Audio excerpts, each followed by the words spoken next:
보호자분들이 집에서 어떻게 하면 내가 빨리 아기가 안 좋은 거를 알고 병원을 갈 수 있어 라고 할 때는 음수량이 늘어 하면 신부전 당뇨, 아니 호르몬 문제일 수 있고, 분리불안이 있으신데 해결을 하시고 싶으시면 약을 처방을 드리는 게 제일 좋습니다. 고양이들은 목욕을 할 필요가 없습니다. 사실 원래는.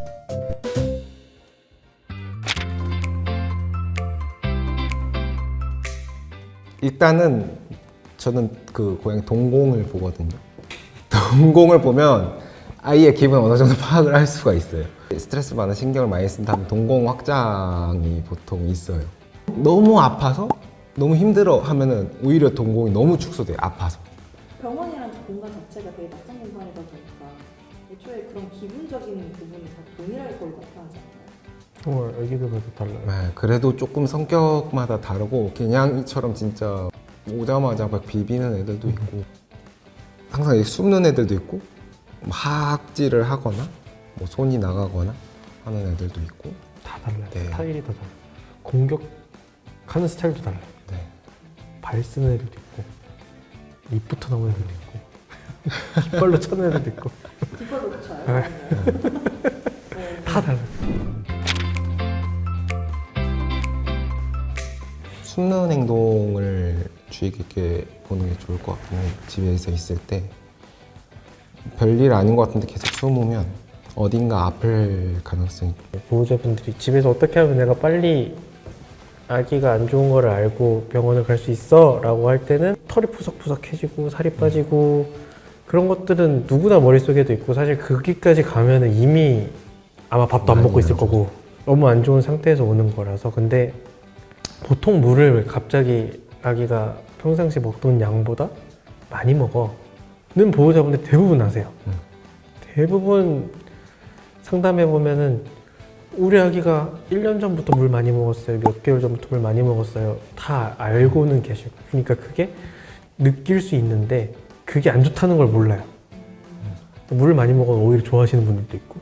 근데 스스로 갑자기 아기가 평상시랑 다르게 많이 먹는 게 당연히 운동하고 나면 많이 먹을 수 있고 뭐 그날 컨디션에 따라서 하루 정도는 많이 먹을 수 있겠지만 꾸준히 많이 먹어 그럼 빨리 오시면 좋아요. 음수량이 늘어 하면은 신부전 당뇨, 아니 호르몬 문제일 수 있고, 보통 는 지 얼마 안 됐으면은 그 질환들의 초기일 수 있고, 그러면 좀 더 빨리 병원에 와서 발견되면은 훨씬 빨리 아기도 치료되고 훨씬 적은 비용으로 아기 건강을 지켜줄 수 있는. 강아지는 잡식이지만 고양이는 육식을 하는 이제 동물이기 때문에 신부전에 조금 더 취약해요. 왜냐면 이제 결국은 신장이 하는 일이 단백질을 잘 걸러서 소변으로 내보내는 주 역할을 하는 장기인데, 아무래도 육식이라는 게 이제 단백질이 영향을 많이 받기 때문에 조금 더 취약할 수밖에 없는 것 같아요. 고양이는 그리고 스트레스. 강아지 진료 들어갈 때는 스트레스 관련해서 질문 안 하거든요. 생각보다 많이. 왜요? 스트레스 때문에 질환이 오는 경우가 많지는 않아요. 근데 고양이는 들어가서 첫 번째 질문이 스트레스 받을 만한 일이 있어요? 환경이 바뀐 거 있어요?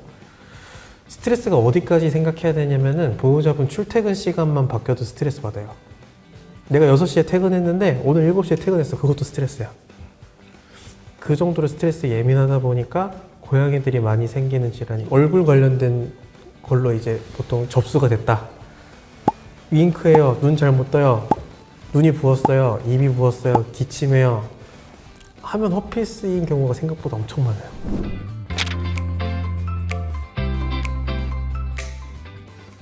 한 번 토하고 밥도 잘 먹고 식욕도 좋고 활력도 좋고 설사도 없어. 나머지 너무 괜찮아. 한 번 토했어. 그러면 가끔 전화 오세요. 뭐 가야 돼요? 그러면은 한 번 더 시켜보세요 하고 하는데 계속 토해. 와, 이게 한 번이 아니라 지금 4번, 5번째 토해. 그러면은 그건 오시는 게 좋고, 한 번 토했지만 그게 내일도 토하고 내일 모레도 토하고 계속 토하네. 그러면 오셔야 되고. 그 애가 토를 계속 하는데 보호자분이 이제 안 오셨다가 진짜로 거의 기아 상태가 돼서 왔는데 입을 벌려보니까 실이 걸려 있는 거예요. 그런 건 다 어쨌든 미세척을 하던 외과 수술로. 그렇죠. 네. 위에 있으면은 내시경이나 세척을 해서 꺼내고, 장에 있으면은 내시경이 안 돼가지고 수술을 하고.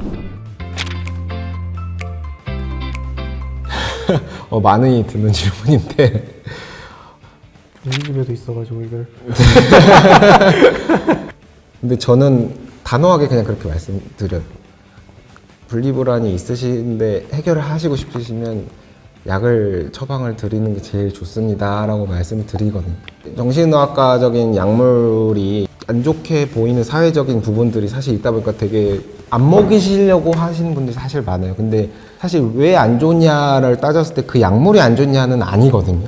항불안제나 항우울제 같은 걸 처방을 통해서 윤택한 삶을 살 수 있기 때문에 뭐 그걸 항상 평생 먹으라는 게 아니라 일정 기간을 통해서 관련된 증상들을 개선을 하고 스트레스를 줄이고 이렇게 해서 더 아이도 편하고 보호자님도 편할 수 있는 생활을 환경을 만들 수 있기 때문에 수의사들과 상담을 통해서 적정한 기간을 통해서 적절한 처방을 한다면 굉장히 도움이 많이 돼요.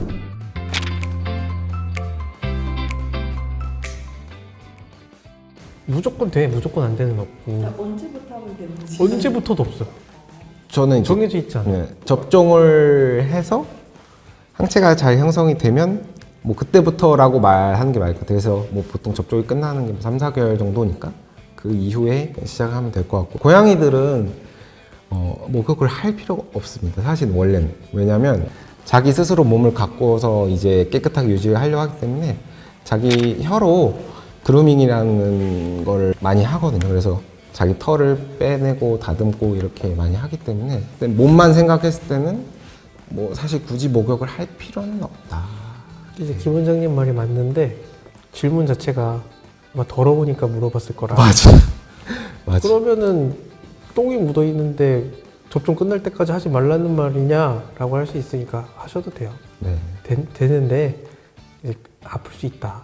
뭐 빨리 말리고 최대한 온도 안 떨어지게 해가지고 체온 조절이 잘 안 유지해서 되니까. 빨리 끝내시면 되고 그 다음에는 이제 또 다음 접종까지 최대한 깨끗하게 유지해 주셔서 하면 되지. 체온 유지가 굉장히 중요하기 때문에 따뜻한 물에 이제 씻는 때는 괜찮은데 나와서가 사실 체온이 뺏기거든요. 빨리 말리는 시간이 되게 중요하고 근데 체온 유지를 잘하게끔 하는 게 오히려 더 중요한 것 같아요. 반려동물 관련해서 댓글 많이 남겨주세요. 감사합니다.